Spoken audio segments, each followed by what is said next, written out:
آپ ہمیں ساتھ چلیے اور ہم لوگ مل کر جمعے کی نماز ادا کرتے ہیں۔ میں بہت حیران ہوا کہ جب میں آیا تھا تو یہاں تو کوئی مسجد نہیں تھی، تو پھر میں نے سوچا کہ شاید کوئی یہاں کے مقامی لوگ ہوں گے اور ان کو تو معلوم ہوگا کہ کہاں مسجد ہے۔ میں تو مسافر ہوں، ہو سکتا ہے میری نظر سے اوجھل ہو اور وہ ہو واقعی میں یہیں پہ کے قریب ہی، مجھے نظر نہیں آئی۔ خیر میں اس بندے کے ساتھ چل پڑا۔ میں نے اس سے پوچھا کہ مجھے آتے وقت تو میں نے دیکھا تھا، مجھے کوئی آبادی نظر نہیں آئی تھی اور نہ ہی کوئی مسجد نظر آئی تھی۔ وہ کہنے لگا کہ نہیں، یہاں تو ارد گرد سارے لوگ آباد ہیں، شاید آپ نے اس کا نظر نہیں آپ کو آئے ہوں گے، یا آپ نے اس وقت آپ جلد بازی میں تھے تو آپ کو اندازہ نہیں ہوا ہوگا، مگر یہاں پہ بہت اچھی ایک مسجد ہے، وہاں پہ 5 وقت کی نماز ہوتی ہے، ہم لوگ تو وہیں پہ پڑھتے ہیں نماز۔ خیر اس بندے سے باتیں کرتا میں جا رہا تھا اور میں چلتا جا رہا تھا۔ جس وقت آگے بڑھے تو میں نے دیکھا واقعی ایک بڑی شاندار قسم کی مسجد بنی ہوئی تھی اور ماشاءاللہ کافی نمازی تھے وہاں پر۔ میں بھی صف میں کھڑا ہو گیا اس بندے کے ساتھ۔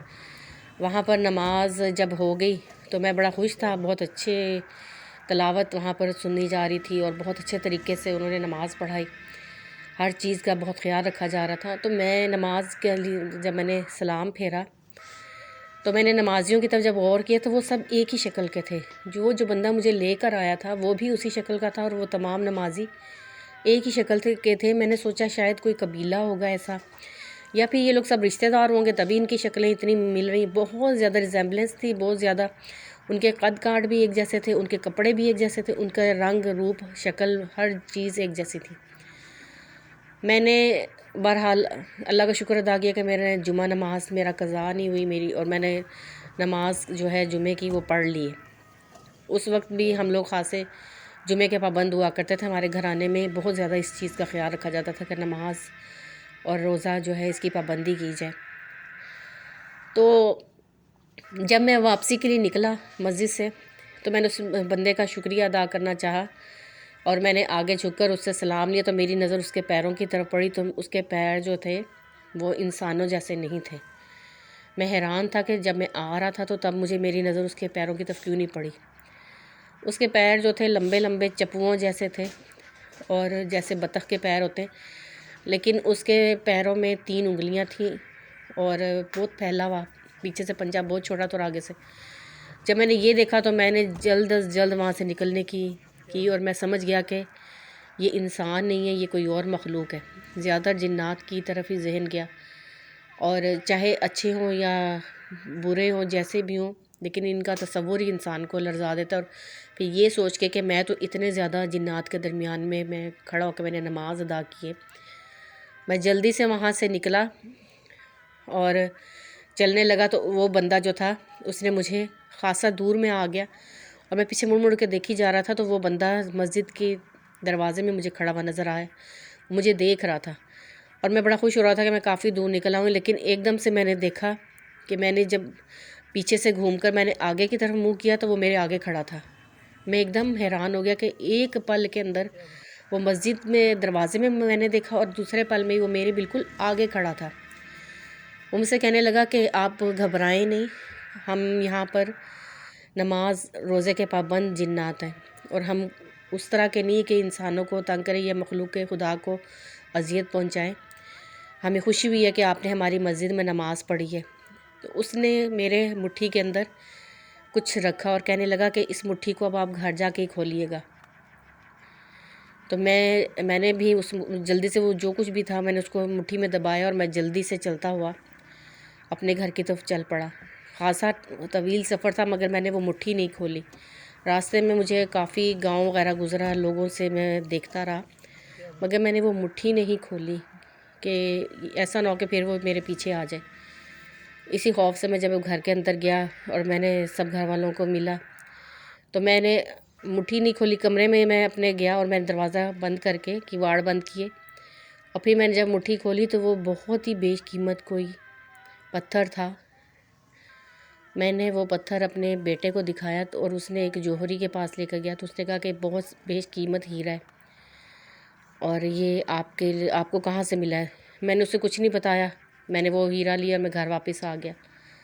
اس کے بعد وہ کافی عرصے تک میرے پاس وہ ہیرا رہا۔ پھر ایک بار بہت ہی ہم پر ایسی وقت ہاتھ پڑا کہ ہمیں وہ ہیرا فروخت کرنا پڑا، اور ہمیں اس کی اتنی قیمت ملی کہ ہم ساری زندگی کے لیے اللہ نے ہمیں اس ہیرے کی بدولت ہمارا جو تھا، ساری زندگی کے لیے ہمارا روٹی جو تھی ہماری لگ گئی، اور ہمارا کاروبار بھی اس کے ساتھ ہم نے شروع کیا، اور زمین بھی خریدی۔ اس قدر وہ قیمتی ہیرا تھا۔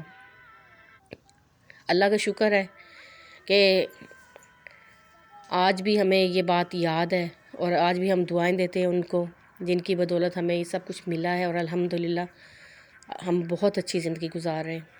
یہ تھی میری کہانی جو مجھے آپ سے شیئر کرنی تھی۔ میرے نانا جان نے میری یہ سٹوری سنائی تھی ہمیں۔ اب نانا جان اس دنیا میں نہیں ہے، مگر جو انہوں نے کاروبار شروع کیے تھے ہم انہی کو آگے بڑھا رہے ہیں، اور الحمدللہ بہت شکریہ آپ کا، اپنے سٹوری اپنی شیئر کی۔ اللہ تعالی ہم سب پہ ایسا ہی فضل اور ایسا ہی کرم اپنا اور اپنی رحمت ہم پر کرے، اور اپنی جناب سے ہم سب کو بھی نوازے اپنی رحمتوں سے، اور اپنے کرم کا سایہ ہم پر بنائے رکھے، آمین۔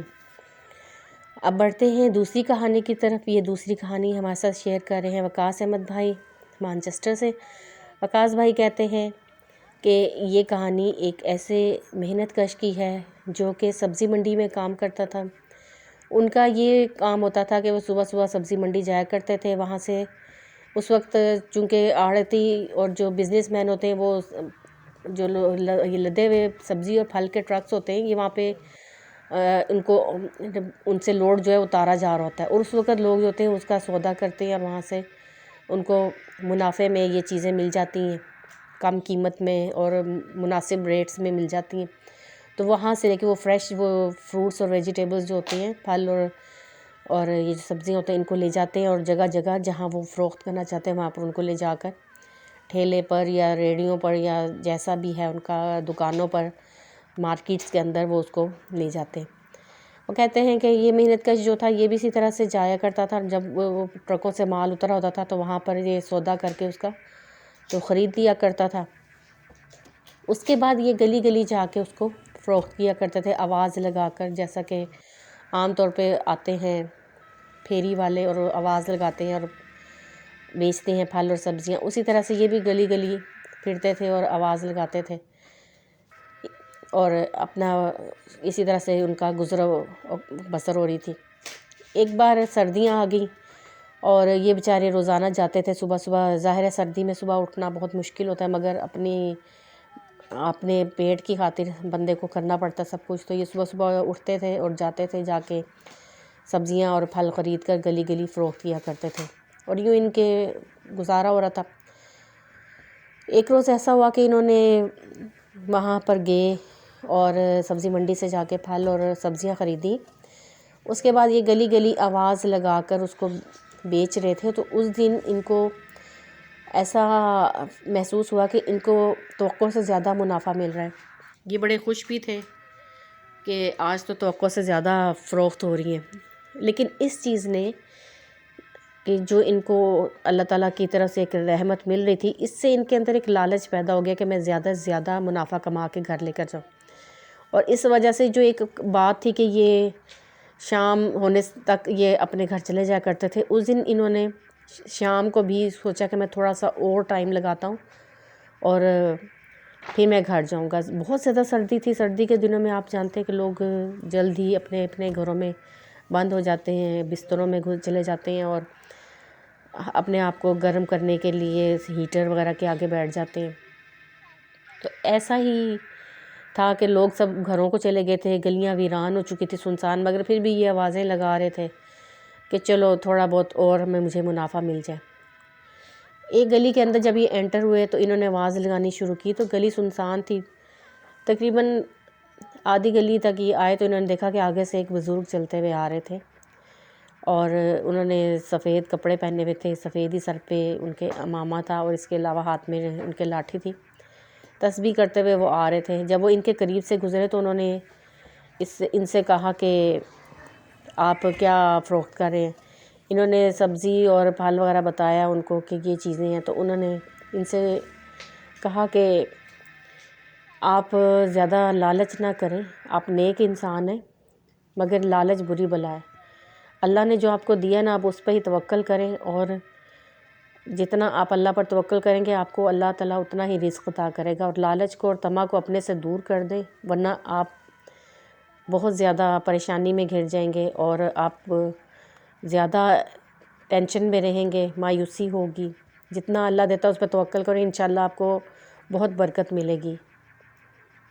میں بہت زیادہ، وہ کہتے ہیں کہ میں بہت زیادہ پریشان ہوا کہ ان کو کیسے پتہ چلا کہ میں لالچ کر رہا ہوں، میں طمع کر رہا ہوں۔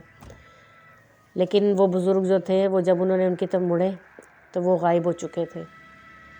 وہ کہتے ہیں کہ اس دن کے بعد میں نے لالچ کرنا چھوڑ دیا، اور واقعی مجھے اللہ تعالیٰ نے اتنا نوازا کہ میں دنوں میں میرا جو تھا، میری تمام جو کام تھا وہ عروج پہ پہنچ گیا، اور میرے دن پھر گئے۔ اللہ تعالیٰ نے میرا وقت بدل دیا اور مجھے اپنی رحمت سے اور برکت سے نوازا، اور میں آج بھی ان بزرگ کو یاد کرتا ہوں کہ جنہوں نے مجھے یہ نصیحت کی تھی، وہ کون تھے اور وہ کیسے انہوں نے میرے دل کا حال پڑھ لیا، یہ میں نہیں جانتا، مگر انہوں نے جو نصیحت کی میں اس پہ قائم ہوں۔ میں نے لالچ کو اور طمع کو اپنے قریب نہیں آنے دیتا، اور جتنا اللہ مجھے دیتا ہے میں اسی پہ توکل کرتا ہوں، شکر کرتا ہوں اللہ کا۔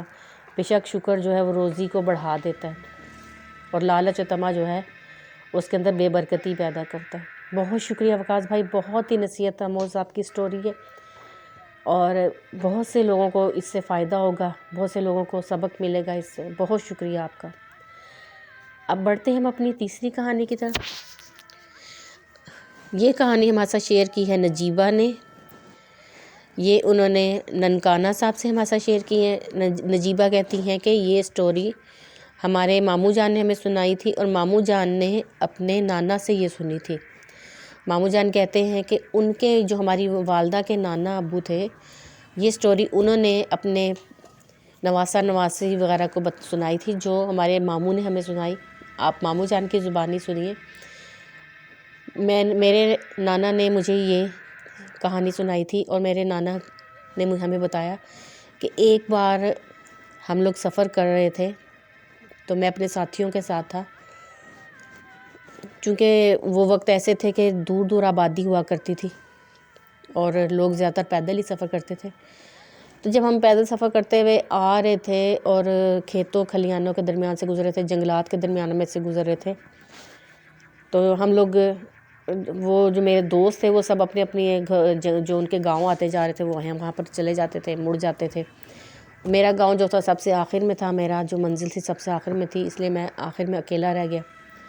میرا گاؤں کچھ دور ہی تھا، اور میں کھیتوں میں سے گزرتا ہوا جا رہا تھا، اور دور میرے گاؤں کے آثار مجھے نظر آ رہے تھے، اور شام کا وقت ہو گیا تھا۔ لیکن مجھے یہ اتنا مجھے نظر آ رہا تھا کہ میرے جو گاؤں کے مکانات ہیں ان کے مجھے چھتیں، ان کی منڈیر جو تھی مجھے نظر آ رہی تھی۔ بہرحال میں خوشی خوشی چلا ہوا تھا کہ مجھے بکری کے بچے کی آواز آئی۔ میں نے آگے پیچھے دیکھا تو مجھے کہیں کوئی بکری کا بچہ نظر نہیں آیا۔ پھر میں تھوڑا سا قدم آگے بڑھایا تو پھر مجھے ایسا لگا کہ جیسے بکری کا بچہ کہیں سے بول رہا ہے۔ میں آگے پیچھے مڑ کے دیکھ رہا تھا کہ ایک بکری کا بچہ اچھلتا کودتا میرے پاس آیا، اور میرے پیروں کے پاس آ کے تو بولنے لگا۔ میں نے سوچا شاید گاؤں والے میں سے کسی کا ہے، میں نے اٹھایا اور اس کو اپنے کندھے پہ رکھ لیا۔ دونوں اس کی ٹانگیں جو تھی دو آگے کر لی، دو پیچھے جیسے ہوتی ہیں، اپنی گردن کے آگے پیچھے میں نے اس کی وہ لٹکا لی اور اس کو لے کے چل پڑا۔ اب میں چلتا جا رہا ہوں اور مجھے یوں لگا کہ میرے پیروں میں کوئی چیز اٹک گئی ہے۔ جب میں نے دیکھا کہ یہ کیا چیز ہے جو میرے پیروں سے ٹکرا رہی تھی، تو میں نے دیکھا تو اس بکری کے بچے کی ٹانگیں جو تھی وہ میرے پاؤں تک پہنچ گئی ہوئی تھی۔ میں یہ دیکھ کے گھبرا گیا اور میں سمجھ گیا کہ یہ بکری کا بچہ نہیں ہے، یہ کوئی چھلاوا ہے، یہ جنات کی کوئی قسم ہے۔ میں نے اس کو پوری طاقت سے اٹھایا اور اٹھا کر میں نے اس کو زمین پر پٹک دیا، اور زمین پر پٹک کے میں ادھر سے دوڑنے لگا۔ پیچھے سے مجھے آواز آئی، روکو روکو روکو، لیکن میں رکا نہیں۔ مردانہ آواز میں وہ مجھے روک رہا تھا، اور نہ ہی میں نے پیچھے مڑ کے دیکھا۔ میں کچھ دور ہی آیا ہوں گا تو میں نے دیکھا کہ میرے سامنے گاؤں کی ایک عورت جا رہی ہے، اور اس نے بہت زیادہ لکڑیاں اپنے سر پہ لادی ہوئی ہیں۔ میں فوراً اس کے پاس پہنچا، میں نے اس سے کہا کہ اتنا آپ نے کیوں اٹھایا ہوا ہے یہ گٹھر، آپ نے اپنے بیٹوں سے کیوں نہیں کہا؟ ایک بوڑھی عورت تھی وہ، اور اس نے سر پہ گٹھریاں بہت زیادہ اٹھائی ہوئی تھی۔ تو وہ کہنے لگی کہ بیٹے جو میرے ہیں وہ بہت تھکے ہوئے تھے، تو میں اس لیے میں نے ان کو ادھر ہی چھوڑا۔ تو یہ گٹھر میں بنا کر رکھ گئی تھی دوپہر کو کیونکہ عام طور پہ گاؤں میں ایسا ہی ہوتا ہے کہ بوڑھے اور بچے سب مل کر کام کرتے ہیں اور محنتی لوگ ہوتے ہیں، تو اکثر بوڑھے جو ہوتے ہیں وہ گٹھریوں کے وہ بنا کر رکھ دیتے ہیں ڈھیر، اور اس کے بعد بچے یا نوجوان آ کر اٹھا کر لے جاتے ہیں۔ تو وہ کہنے لگی کہ میں نے یہ بنا کر رکھ دیے تھے، مگر جب میں نے اپنے بیٹوں کو اتنا تھکے ہوئے دیکھا ہے تو میں نے ان سے نہیں کہا، میں خود اٹھانے کے لیے آ گئی ہوں۔ میں نوجوان تھا، میں نے ان کہا کہ آپ یہ گٹھری مجھے دے دیں اور میں سر پہ اٹھا لیتا ہوں یہ جو آپ نے ڈھیر اٹھایا ہوا لکڑیوں کا، اور میں اس کے ساتھ ساتھ چلنے لگا، میں نے وہ سر پہ اٹھایا ہوا تھا۔ وہ عورت چل رہی تھی اور باتیں کرتی جا رہی تھی، ایک دم میں نے دیکھا کہ اس کی جو میں اماں جی سمجھ رہا تھا کہ یہ جو باتیں کر رہی ہے یہ وہ نہیں ہے، مجھے محسوس ہوا کہ یہ روپ وہی ہے لیکن ہے کوئی اور ہے۔ میں اس کو غور سے دیکھ رہا تھا تو میری نظر اس کے پیروں پہ پڑی تو میں نے دیکھا کہ اس کے پاؤں جو تھے وہ الٹے ہوئے، میں نے اس کو بالکل محسوس نہیں ہونے دیا کہ میں تمہیں پہچان گیا ہوں۔ میں اس سے باتیں ادھر ادھر کی کرتے کرتے میں نے اس کی چوٹی پکڑ لی۔ جیسے ہی میں نے اس کی چوٹی پکڑی اس نے چیخنا چلانا شروع کر دیا اور اس کا روپ بدل گیا، وہ بہت بھیانک چڑیل بن گئی۔ اب وہ مجھ سے معافیاں مانگ رہی تھی کہ مجھے چھوڑ دو، لیکن میں اس کی چوٹی چھوڑ نہیں رہا تھا۔ پھر میں نے اس کی چوٹی کو بہت گھما کر اپنے بازو کے گرد اس کو زور سے کس دیا تو وہ اور چیخنے چلانے لگی، وہ بہت چیخ رہی تھی اور اس کی اتنی خوفناک آوازیں تھی کہ میرا دل دہہ رہا تھا، مگر میں نے اس پہ ظاہر نہیں کیا کہ میں ڈر رہا ہوں، کیونکہ وہ وقت ایسا تھا کہ اگر میں اس کو چھوڑتا تو وہ مجھ پر حاوی ہو جاتی، وہ مجھے مار دیتی، لیکن میں نے اس کو نہیں چھوڑا۔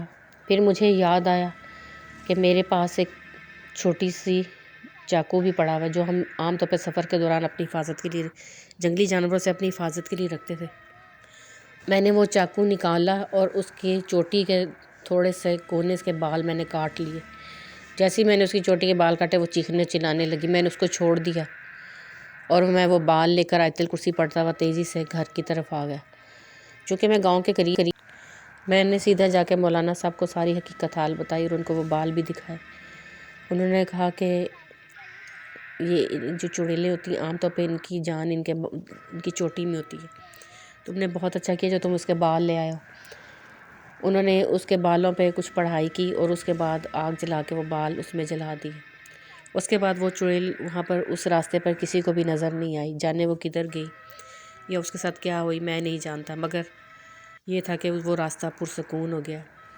یہ تھی میری کہانی جو مجھے آپ سے شیئر کرنی تھی۔ بہت شکریہ آپ کا، آپ نے اپنی کہانی ہمارے ساتھ شیئر کی ہے، اور اللہ تعالیٰ ہم سب کو ایسی چیزوں سے محفوظ رکھے۔ امید ہے کہ آج کی سٹوریز آپ لوگوں کو پسند آئیں گی۔ آپ کو ہماری سٹوریز کیسی لگ رہی ہیں پلیز آپ کمنٹ باکس میں ہمیں ضرور کمنٹ کر کے بتائیں، اور آپ اپنی سٹوری بھی ہمارے ساتھ شیئر کر سکتے ہیں۔ ہمارا نمبر اسکرین پہ آپ کو دکھائی دے رہا ہے، اور کمنٹ باکس میں بھی اپنی سٹوری آپ شیئر کر سکتے ہیں۔ پھر کسی نئی سٹوری کے ساتھ آپ کی خدمت میں حاضر ہوں گے، تب تک کے لیے اجازت ہے۔ اپنا بہت سا خیال رکھیں، اپنے گرد موجود لوگوں کا خیال رکھیں، اپنے پیرنٹس کی، اپنے بڑوں کی عزت کریں، ان کی خدمت کریں اور چھوٹوں سے پیار کریں۔ اپنی قیمتی دعا میں ہمیں یاد رکھیں۔ ٹیک کیئر، اللہ حافظ، تھینکس فار لسننگ۔